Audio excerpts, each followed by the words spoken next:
Hi, my name is Andy, and I'm a professor and a writer, a dad, and a dog lover.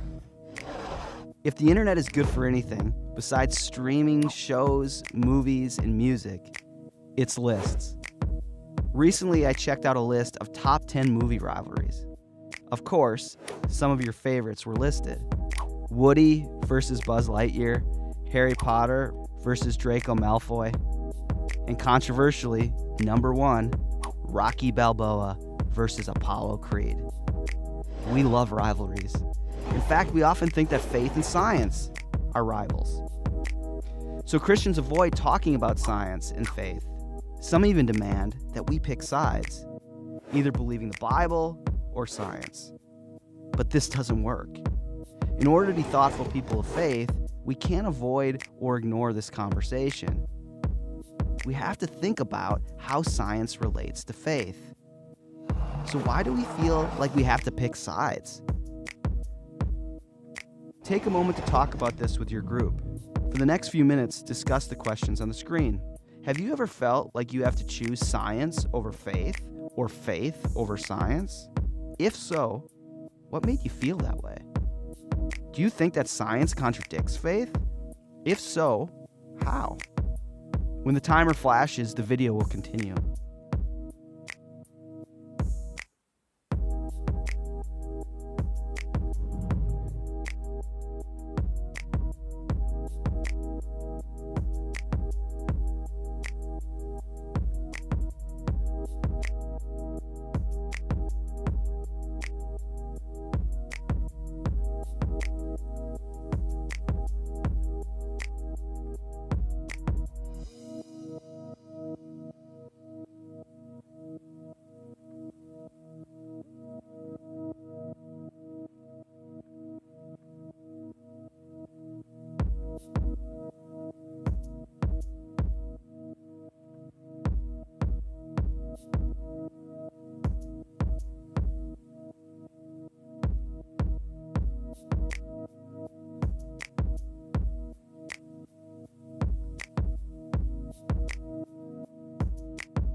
Welcome back. Did you know that science and faith were not always considered rivals? The first scientists, called natural philosophers, were committed people of faith. People like Galileo, Kepler, Newton, they all considered faith as a way to understand more of God's creativity. As science and math advanced, further insights and theories about the order of the universe surfaced. We understood more and could test the laws of nature. By the 1700s, a huge shift occurred. We entered into an age of enlightenment, of reason, where human knowledge became central in our world. A growing belief by the 18 and 1900s was that the laws of nature pointed to a universe that is impersonal and void of God. So for the last 100 years, some believe that science somehow disproves God. But the problem is, that isn't what science does. Let me explain. There are two things going on here: the social practice of science and scientific findings. Here's the difference. Scientific findings are what you do in school through things like physics, astronomy, botany. Scientific findings have a method. They look to study the material world through observation and experiments. Their goal is to gain understanding for beneficial usefulness. Well, it makes no ultimate claims, only theories that can be demonstrated. Science is always open to new discoveries. Examples of this: the heliocentric solar system, stem cells, evolutionary adaptation, string theory. Now let's compare that to the social practice of science. Its methods are very different. It uses reason and focuses on what can be logically judged as plausible, but its goal is to provide a whole life philosophy. Its claims, well, it makes ultimate ones, including that we live in an impersonal universe. It promises that it provides the only mature way of seeing life, claiming faith is for babies. It recognizes no mysteries, only temporary puzzles to be solved. Examples of this position? You could think of someone like Richard Dawkins, the famous author, who's often known as the supreme ethicist of this position. Or maybe you're probably more aware of the TV personality Neil deGrasse Tyson. Do you see the difference? The social practice of science is not science at all. It uses science to come to certain conclusions about the universe and life, but really it's a life philosophy. It's like a religion. So let's take a look at faith in comparison, especially the Christian practice of faith. The Christian practice of faith seeks to experience God through prayer, mercy, story, love, healing, community, and service. Its goal is to encounter God and reflect God to others. Its claims, it makes ultimate ones, including the existence of a personal force who minds the whole of the universe. Promises that one can encounter and know a personal God. It embraces mystery as the unimaginable depths of reality itself. Examples of this? Well, look around. It's you and your church community. The tension is not really between scientific findings and faith. If there's a tension, it's between the social practice of science and faith.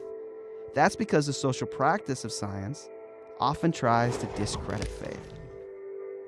It's threatened by the notions that reality can exist outside the material universe. So we have to be careful to not fuse scientific findings and the social practice together. That's when we feel forced to choose between faith or science. But please, realize that scientific findings don't disprove or even dispute the existence of God. In fact, scientific findings have a remarkable way of pointing us to God and showing us more of God's activity in the world. The Big Bang, evolution, particle physics, and more.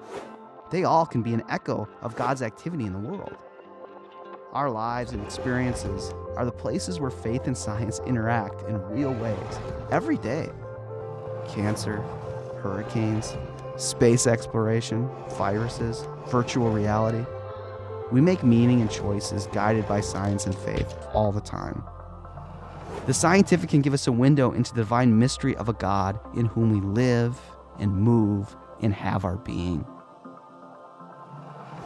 Take out a piece of paper and a pen.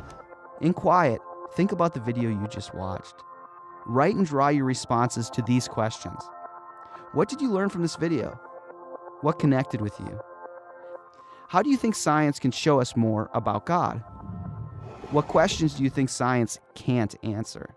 When the timer flashes, discuss your responses with the group.